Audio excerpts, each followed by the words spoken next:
China is setting fires. Chinese President Xi Jinping green-lighted Russia's invasion of Ukraine and is supporting that war with lethal and other assistance.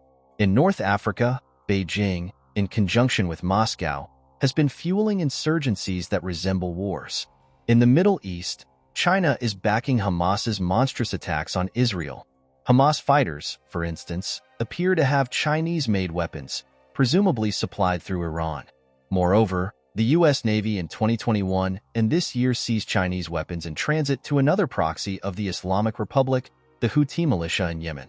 Tehran for some time has distributed Chinese weapons to its terrorist proxies throughout the region, Jonathan Bass of energy consultant Infraglobal tells Gatestone.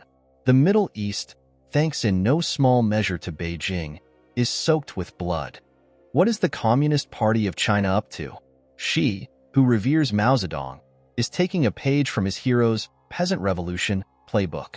Mao in 1949 prevailed over his enemy, Chiang Kai-shek's nationalist government, by encircling the cities from the countryside.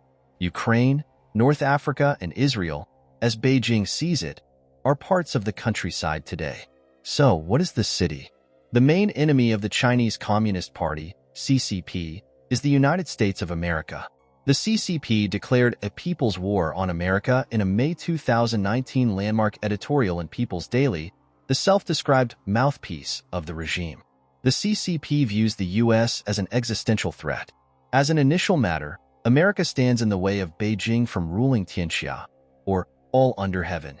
Moreover, the party believes it must destroy the U.S. because of what America stands for. An insecure ruling organization is worried about the inspirational impact of America's form of governance and values on the oppressed Chinese people. This means the United States will never have amicable relations with China as long as the Communist Party rules it. Today, therefore, the CCP is waging proxy wars against America, such as Russia's campaign to annex Ukraine or backing Iran, which has for decades been calling for death to Israel and death to America. Beijing's takeover of North Africa looks like an attempt to control the migration routes to Europe. Splitting off Europe from America, in turn, would be another step in starving the U.S.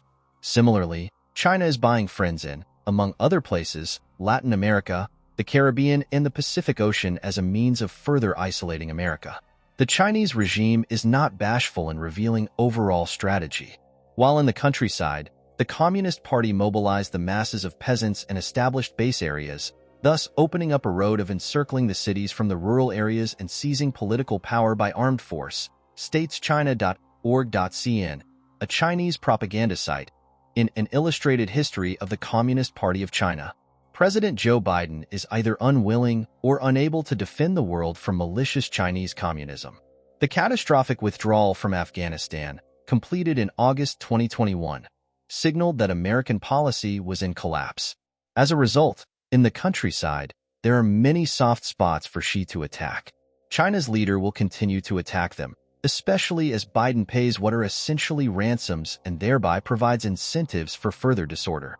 The ransoms include the unfreezing of $6 billion in connection with a hostage swap with Iran, announced on the 22nd anniversary of 9/11, and the October 18th announcement of humanitarian assistance to Palestinians in Gaza and the West Bank, apparently to free Americans held by Hamas. Violence is already spreading. Hezbollah has attacked Israel from the north, and the Houthis launched missile and drone attacks from Yemen on the 19th. On October 18th and 19th, militants hit American bases in Iraq and Syria. Many, especially on the American right, believe the United States must conserve resources. They recommend, for instance, withdrawing support from Ukraine to ensure America can defend Taiwan.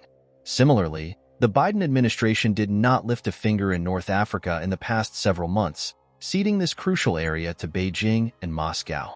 Allowing China, Russia, and friends to take over areas is a critical and probably fatal mistake.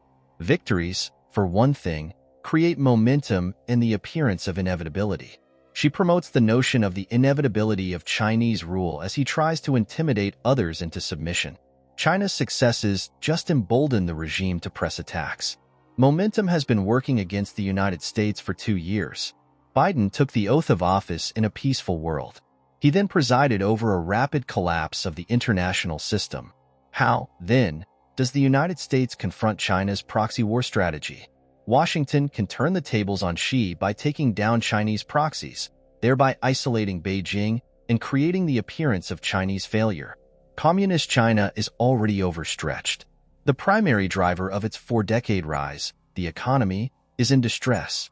The property sector, accounting for at least a quarter of gross domestic product, is crumbling. Money is fleeing the country. GDP is growing nowhere near the 5.2% claimed for the first 3 quarters of this year, if it is growing at all. Imports, perhaps the best indicator of domestic demand, have now fallen for 12 straight months on a year-to-year basis. Is confronting China risky and dangerous? Will doing so result in harm to America? The answer to both questions is yes, but after 3 decades of particularly naive, indulgent, feeble, and otherwise misguided policy, Washington has no good options. The worst option of all is to continue policies that have created this disastrous situation. Every course of action will be exceedingly risky. Something has to be done, however. China is bleeding the United States and its friends. America and the free world are running out of time. Mao in the late 1940s thought it would take him a decade to dislodge Chang. As it turned out, he only needed about a year. Encircling the cities worked then, and it is working now. America, therefore, is about to lose everything.